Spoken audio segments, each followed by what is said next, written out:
विराज से प्रसन्न हो। आने ठीक ही रहना चाहिए। हम आपको अपने प्रभु का विधान बताते हैं थोड़ा सा।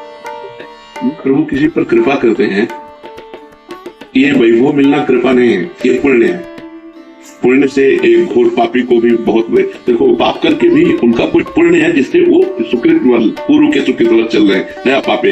ये वैभव बढ़ना या यश बढ़ना ये भगवान की कृपा नहीं मानी जाती। भगवान की कृपा मानी जाती है अंदर का चिंतन बदलना, जिससे आपके अनंत जन्मों के संस्कार भस्म होकर और अगला जो है बड़ा उत्तम होगा। अंदर के चिंतन चलता, बाहर से कुछ नहीं होता। मात्र अंदर का चिंतन। अच्छा, अंदर का चिंतन हम लोगों का स्वभाव बन गया बहिर्मुखी। बहिर्मुखी मतलब बाहर यश, कीर्ति, लाभ, विजय, इससे हमको सुख मिलता है। अंदर से कोई मतलब नहीं रखता, कोई बिरला ही अंदर से।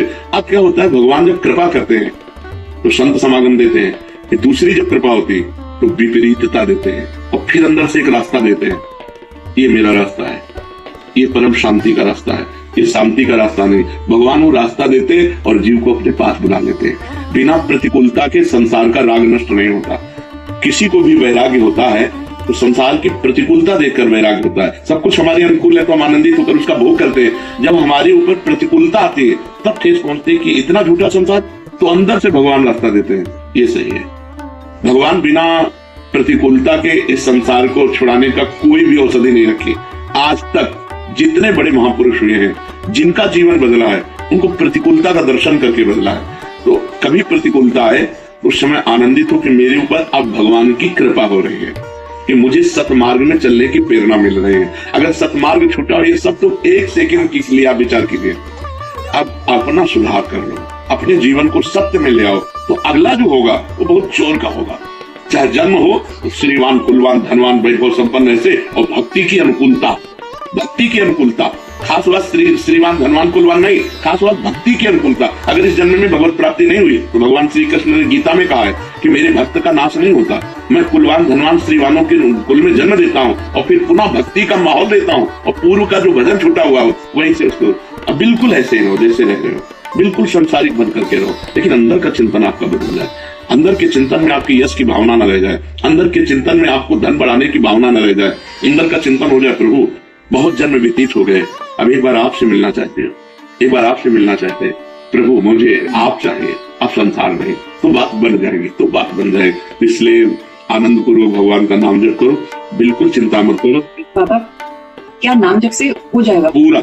ये हम अपने जीवन का अनुभव बताते हैं। सांख्य योग और अष्टांग योग, कर्मयोग और भक्ति योग, चारों योगों में प्रवेश रहा है। पहले सन्यासी रहे, 20 वर्ष सन्यासी रहे काशी विश्वनाथ जी। तो हम सांख्य योग, अष्टांग योग, जो अष्टांग योग है ना, अष्टांग योग, कर्मयोग, इन तीनों को अच्छी प्रकार जान करके और फिर भक्ति योग में आए हैं। स्वयं भगवान शंकर से बढ़कर कोई ज्ञानी तो नहीं ना, सनकादि से बढ़कर कोई ज्ञानी नहीं। वो हरिशरणम सनकादि हर समय जपते रहते हैं। भगवान शिव राम राम राम राम राम राम जपते रहते हैं। हम वृंदावनवासी प्रिया प्रीतम के उपासी, तो जो राम में राह है वही राह है, जो धा है ये रस देने वाली वस्तु है।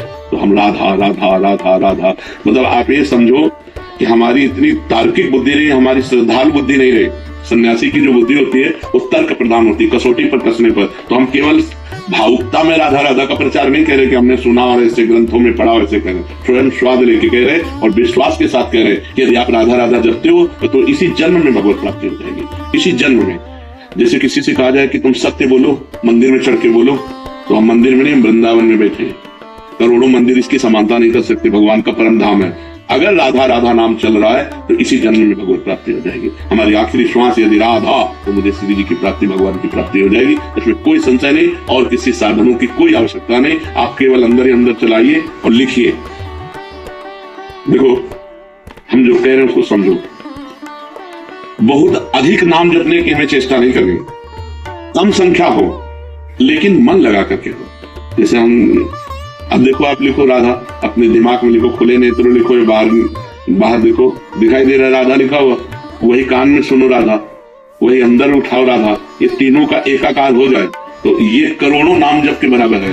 देखो, जैसे हम बोला राधा, ऐसे हम 1000 राधा नाम बोले तो हम बोला राधा, ये उपांशु है, इसे उपांशु कहते हैं। राधा राधा राधा राधा 1000 बार, ये उपांश हुआ।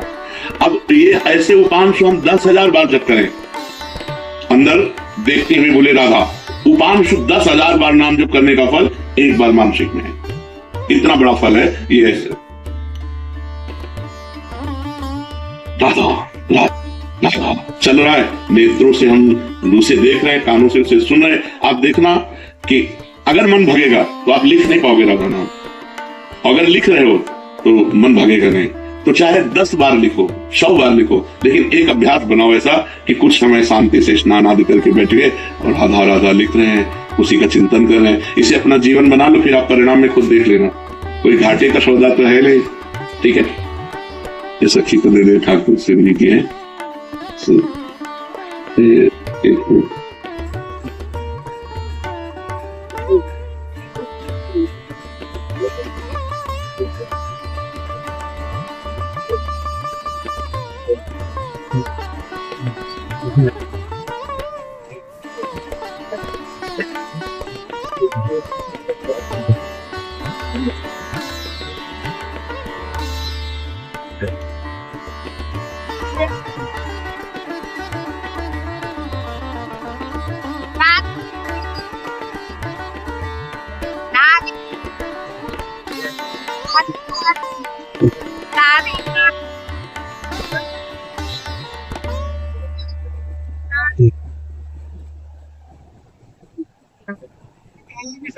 चोट लग रही है पीछे।